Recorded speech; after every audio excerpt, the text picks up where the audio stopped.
جو اسد قیصر صاحب ہیں وہ یہ کہہ رہے ہیں کہ معاملات جو ہیں ڈیڈ لاک، مذاکرات میں ڈیڈ لاک آ چکا ہے. دوسری جانب حامد خان صاحب نے کل ہمیں بتایا کہ ان مذاکرات سے کوئی نتیجہ نہیں نکلنا اور حکومت ویسے ہی یہ ٹائم پاسنگ ایکسرسائز ہے.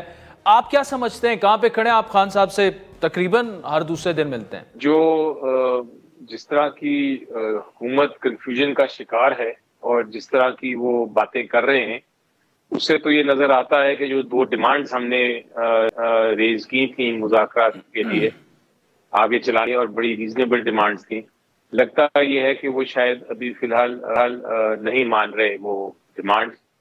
تو یہ بات تو بڑی میرا خیال ہے کلیئر ہے اور واضح ہونی چاہیے.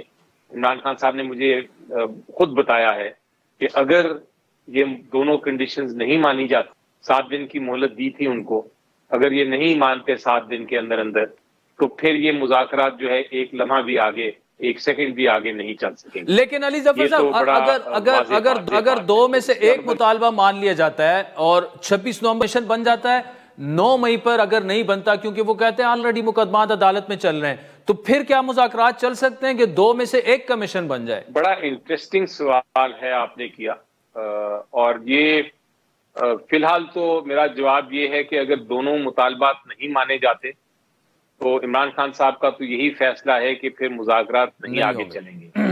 لیکن چونکہ آپ نے یہ سوال ریز کیا تو میں ایک ذاتی طور پہ بھی اپنا پوائنٹ آف ویو آپ کو دے دیتا ہوں.